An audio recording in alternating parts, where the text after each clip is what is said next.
Veio-lhe a palavra do Senhor dizendo: Retira-te daqui, vai para o lado oriental e esconde-te à torrente de Querite, fronteira ao Jordão. 1 Reis 17, do 2 ao 3. Bem, aqui devo ressaltar que não foi apenas para prover um abrigo seguro para Elias, para proteger o seu servo da ira de Acabe e Jezabel, que o Senhor deu essa ordem ao profeta, mas para comunicar o seu imenso descontentamento contra o seu povo apóstata. No caso, retirar o profeta de cena de ação pública foi um juízo adicional sobre a nação. Não podemos deixar de apontar essa trágica analogia que hoje mais ou menos prevalece na cristandade. Durante as 2 ou 3 últimas décadas, Deus retirou alguns eminentes e fiéis servos seus por meio da morte. E ele não somente não os substituiu, levantando outros em lugar desses, mas um número cada vez maior dos que ainda permanecem estão sendo por ele enviados ao isolamento. Foi tanto para a glória de Deus como para o próprio bem do profeta que o Senhor lhe ordenou: retira-te daqui e esconde-te. Foi um chamado à separação. Acabe era um apóstata e a sua esposa era pagã. A idolatria abundava em toda a parte. O Senhor era publicamente desonrado. Era impossível que o homem de Deus tivesse simpatia ou comunhão com uma situação horrível dessas. O isolamento do mal é absolutamente essencial se quisermos nos manter incontaminados do mundo. Tiago 1, versículo 27. Não apenas separação da maldade secular, mas da corrupção religiosa também. O mandamento: e não sejais cúmplices nas obras infrutíferas das trevas, Efésios 5:11, é a exigência de Deus em cada dispensação. Elias se manteve como fiel testemunha do Senhor em uma época em que toda a nação apostatou. E, depois de ter entregado seu testemunho ao cabeça responsável, o profeta tinha agora de retirar-se. Voltar as costas a tudo o que desonra a Deus é uma obrigação essencial. Mas para onde Elias deveria ir? Anteriormente, ele tinha habitado na presença do Senhor, Deus de Israel. Ele pôde dizer: perante cuja face estou, quando pronunciou a sentença de juízo diante de Acabe. E ele continuaria habitando no lugar secreto do Altíssimo. O profeta não foi deixado aos seus próprios planos ou escolhas, mas foi dirigido a um lugar designado pelo próprio Deus, fora do acampamento, longe de todo o sistema religioso. O Israel degenerado chegaria a conhecê-lo apenas como uma testemunha contra eles. Ele não teria lugar entre o povo e não tomaria parte nem na vida social, nem na vida religiosa da nação. Ele seguiria para o Oriente, o lado de onde vêm as luzes da manhã, pois aquele é regulado pelos preceitos de Deus. Não andará nas trevas, pelo contrário, terá a luz da vida. João 8:12. Junto à torrente de Querite, fronteira do Jordão. O Jordão assinalava os limites da terra. Isso era uma figura da morte, e naquele momento a morte espiritual pairava sobre Israel. Mas que mensagem de esperança e conforto o Jordão não apresentava para aquele que andava com o Senhor. Quão apropriadamente ele falava ao coração daquele cuja fé era saudável. Não tinha sido exatamente ali que o Senhor havia se mostrado forte em favor do seu povo nos dias de Josué?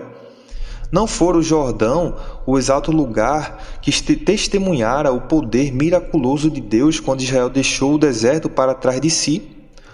Foi ali que o Senhor disse a Josué: Hoje começarei a engrandecer-te perante os olhos de todo o Israel, para que saibam que, como fui com Moisés, assim serei contigo. Josué 3:7.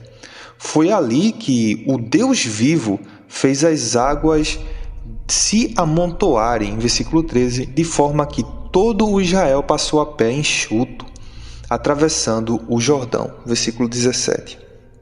Eram essas coisas que, sem sombra de dúvida, enchiam a mente do tesbita Elias, quando o Senhor lhe ordenou que fosse para esse exato lugar.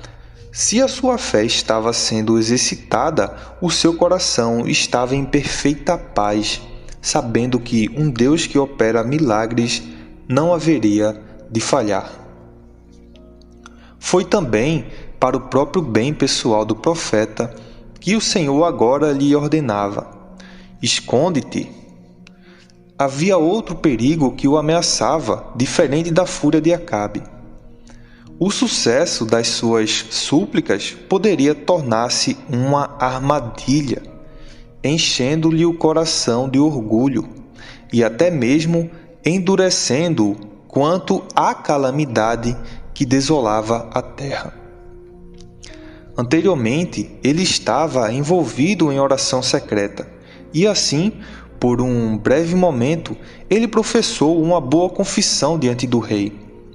Contudo, o futuro lhe reservava uma missão ainda mais honrada, porque chegaria o dia quando ele haveria de testemunhar por Deus não apenas na presença de Acabe, mas frustraria os planos e derrotaria por completo as hostes de Baal e, pelo menos até certo ponto, faria com que a nação errante voltasse outra vez ao Deus dos seus pais.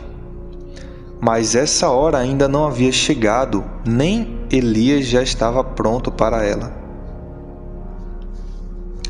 O profeta precisava de mais instrução em secreto para pessoalmente falar outra vez por Deus em público. Ah, querido leitor, o homem que o Senhor usa deve manter-se humilde.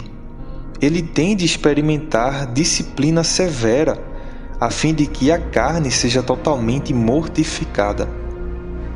São necessários mais 3 anos de solidão para o profeta. Como isso é humilhante! É lamentável que o homem seja tão pouco confiável. Quão incapaz ele é de lidar com alguma posição de honra em que seja colocado.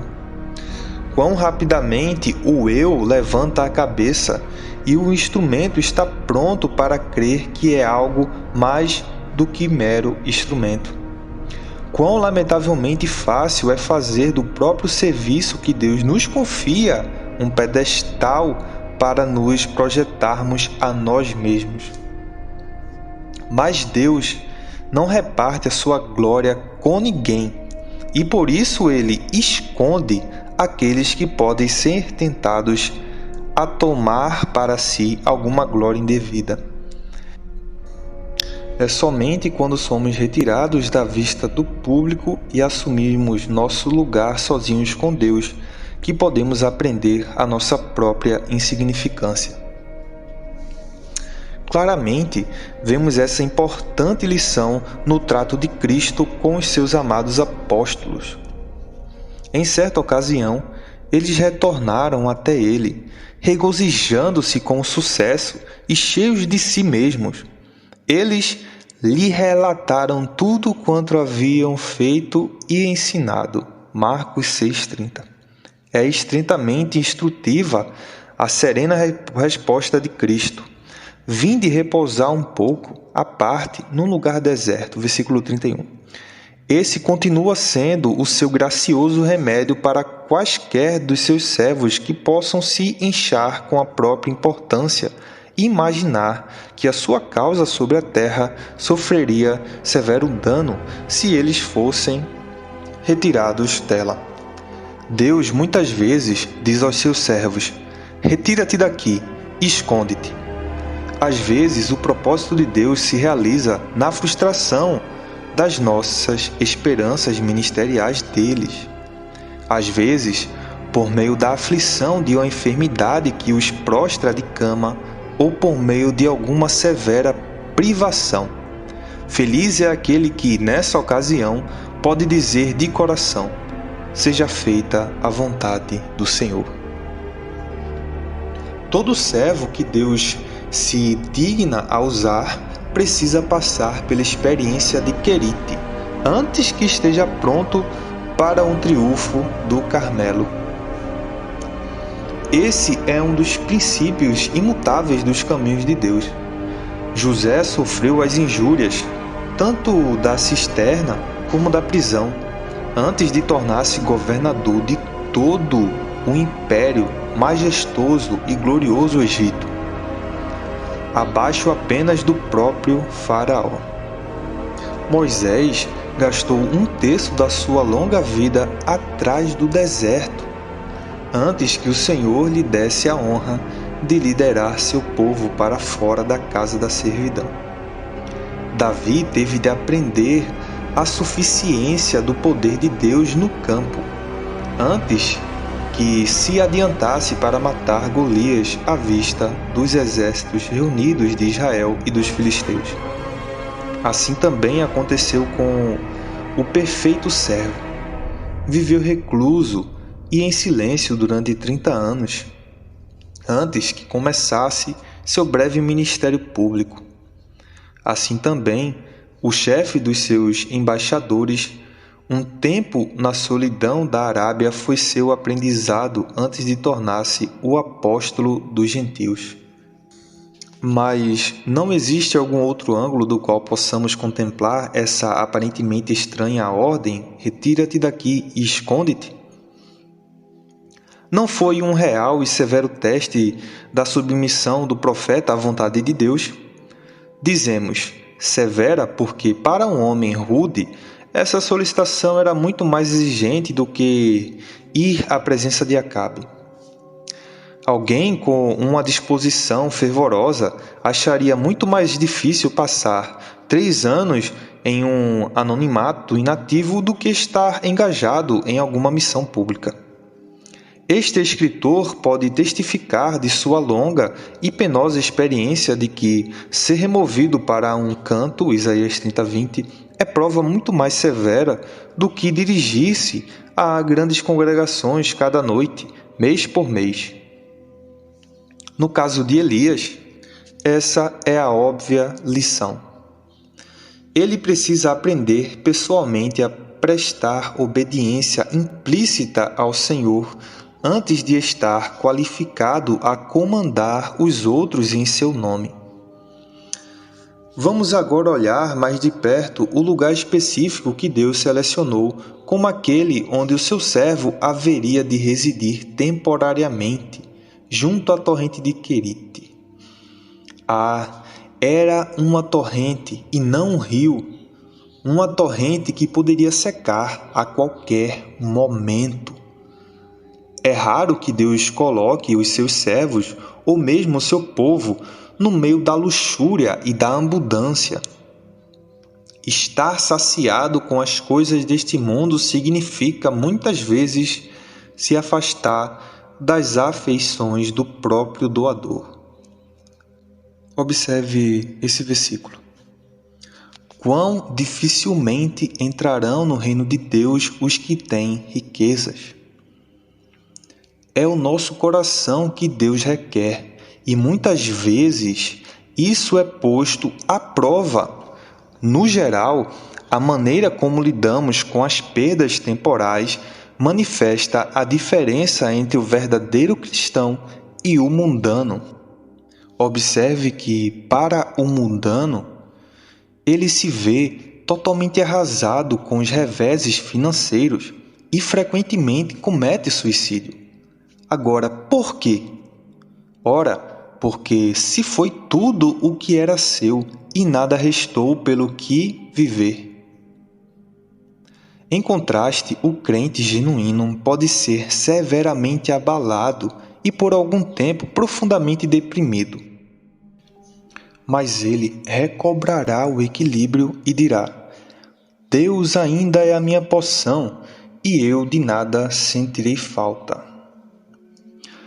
Em lugar de um rio, muitas vezes Deus nos dá uma torrente, a qual pode jorrar hoje e secar amanhã. Agora, por quê? Ora, é para nos ensinar a não descansar nas bênçãos em si, mas no próprio Deus que abençoa. Contudo, não é exatamente nesse ponto que tantas vezes falhamos. Nosso coração fica muito mais ocupado com as dádivas do que com o doador.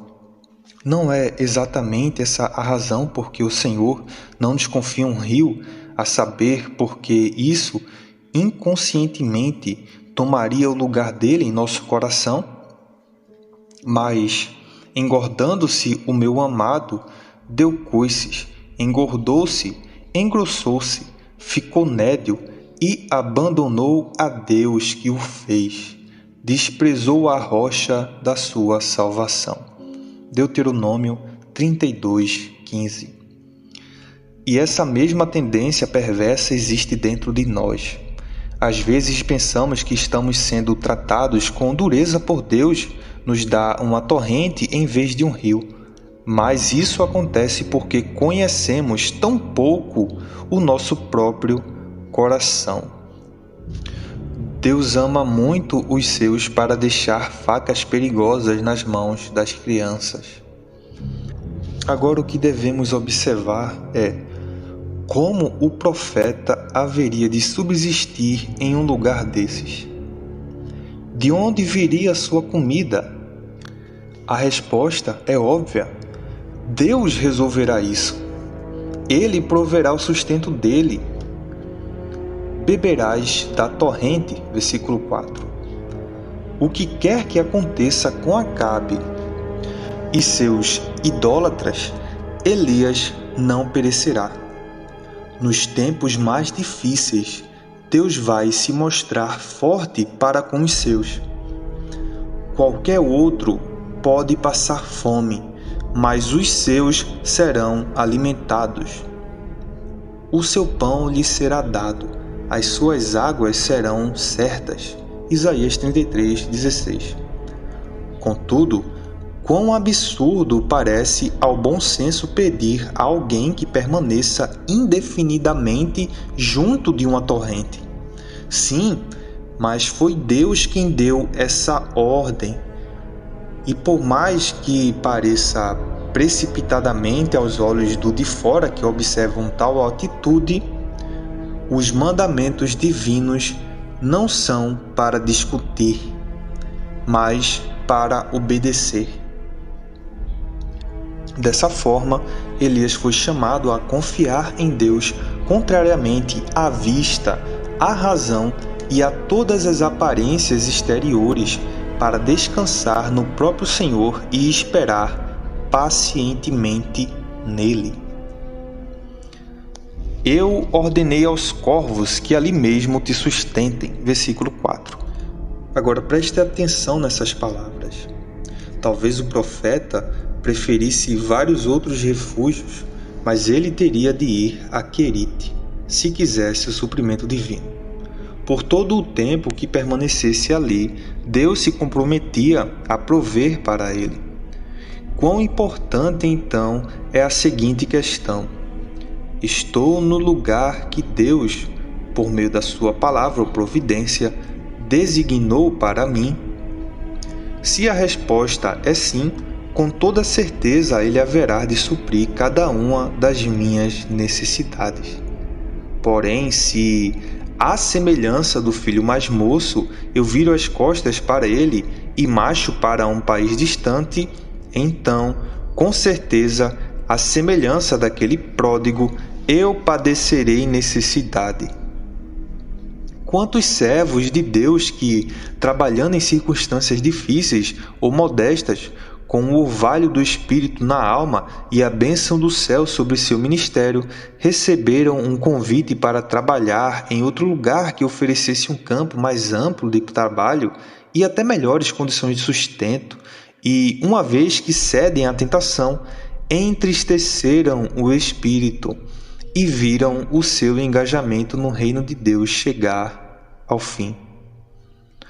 O mesmo princípio se aplica a qualquer membro do povo de Deus.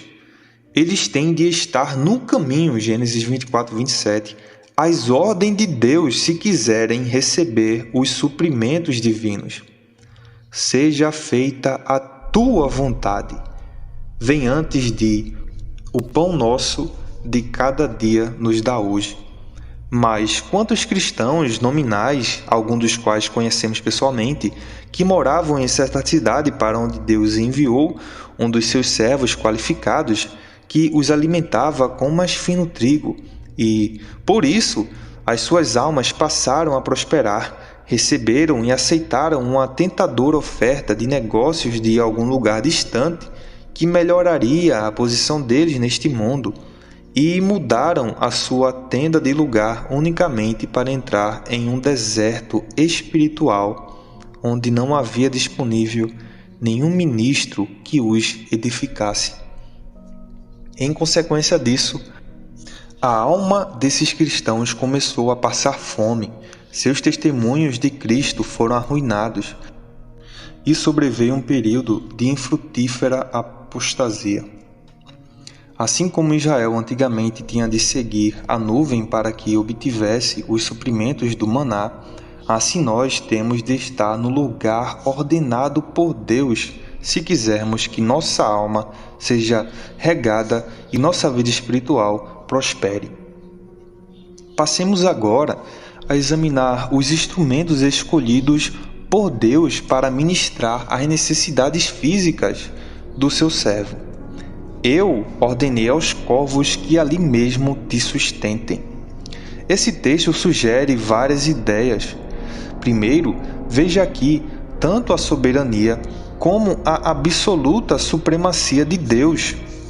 A sua soberania na escolha feita e a sua supremacia no seu poder de executá-la. Ele é a sua própria lei. Tudo quanto aprouve ao Senhor, Ele o fez, nos céus e na terra, no mar e em todos os abismos. Salmos 135, 6. Ele proibiu o seu povo de comer corvos, classificando-os como impuros, sim, uma abominação para eles.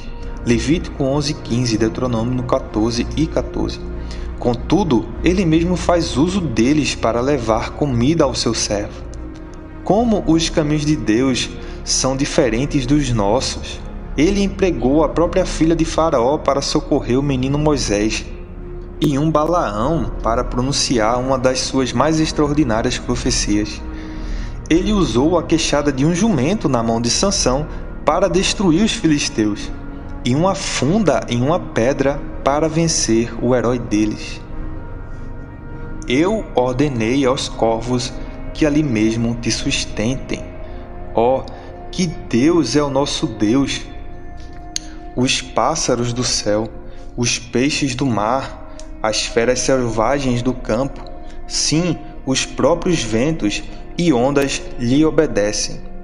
Sim, assim diz o Senhor, o que outrora preparou um caminho no mar, e nas águas impetuosas uma vereda, o que fez sair o carro e o cavalo, o exército e a força, jazem juntamente lá e jamais se levantarão. Estão extintos, apagados como uma torcida. Não vos lembreis das coisas passadas, nem considereis as antigas. Eis que faço coisas novas, que está saindo à luz. Porventura não o percebeis? Eis que porei um caminho no deserto e rios no ermo. Os animais dos campos me glorificarão, os chacais e os filhotes de avestruzes. Porque porei águas no deserto e rios no ermo, para dar de beber ao meu povo. Isaías 43, do 16 ao 22. Dessa forma, o Senhor fez com que aves de rapina, que vivem de carniça, alimentassem o profeta.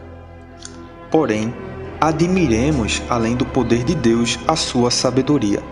A comida de Elias foi providenciada parcialmente de forma natural e parcialmente de forma sobrenatural. Havia água na torrente, assim ele tinha acesso fácil a ela. Deus não vai operar nenhum milagre para evitar que alguém tenha dificuldades ou para que se torne indiferente e preguiçoso, se a pessoa não se esforçar para conseguir o próprio sustento. Mas no deserto não havia comida. Como é que o profeta haveria de consegui-la? Deus vai fornecê-la de forma miraculosa. Ordenei aos corvos que ali mesmo te sustentem. Se fossem usadas pessoas para levar-lhe alimento, possivelmente elas teriam divulgado seu esconderijo. Se algum cão ou animal doméstico fosse até lá toda a manhã e toda a tarde, alguém poderia ter visto essas frequentes idas e vindas, carregando comida e ter a curiosidade despertada, passando a investigar o caso. Mas aves voando com carne para o deserto não iria despertar suspeitas. Quem as visse concluiria que estavam levando comida para os filhotes. Veja então quanto cuidado Deus tem com o seu povo, quão cuidadoso Ele é nos seus planos que faz a respeito deles. Ele sabe o que põe em risco a segurança do povo e sempre provê de acordo com isso. Esconde-te junto à torrente de Querite, ordenei aos corvos que ali mesmo te sustentem. Vai imediatamente, sem acolher nenhuma dúvida, sem nenhuma hesitação. Embora fosse algo contrário ao seu instinto natural, essas aves de rapina têm de obedecer à ordem de Deus. Isso não nos deve surpreender nem parecer irreal. Foi o próprio Deus quem as criou, deu-lhes o seu instinto peculiar, e Ele sabe como dirigir e controlar esse mesmo instinto. Ele tem poder para suspender ou alterá-lo conforme a sua boa vontade. A natureza é exatamente aquilo que Deus quis que fosse e depende totalmente dele para continuar existindo. Ele sustenta todas as coisas pela palavra do seu poder. Nele, por ele, as aves e as feras, como também um homem, amam, movem-se e têm sua existência. E por isso ele pode, quando assim lhe parecer bem, tanto suspender como alterar a lei que ele impôs a qualquer uma delas, das suas criaturas. Porque se julga incrível entre vós que Deus ressuscite os mortos? Atos 26:8. Ali, no seu humilde esconderijo, o profeta teve de residir por muitos dias, embora não estivesse sem a garantia da preciosa promessa do sustento. O suprimento da provisão necessária tinha sido garantido por Deus. O Senhor tomaria conta do seu servo, enquanto estivesse escondido no anonimato. Iria alimentá-lo diariamente pelo seu poder miraculoso. Contudo, era uma verdadeira prova de fé do profeta Elias. Quem jamais ouviu de tais instrumentos sendo utilizados? Aves de rapina trazendo comida em tempos de fome? Seriam confiáveis os corvos? Não seria mais provável que eles devorassem a comida eles mesmos, em vez de trazê-la ao profeta? A confiança dele não devia estar nas aves, mas na clara palavra daquele que não pode mentir. Eu ordenei aos corvos. Era no Criador e não na criatura, no próprio Senhor e não nos instrumentos, que o coração de Elias devia estar apoiado. Bendita coisa é ser elevado acima das circunstâncias e ter, na promessa infalível de Deus, uma segura certeza do seu cuidado. Que Deus te abençoe.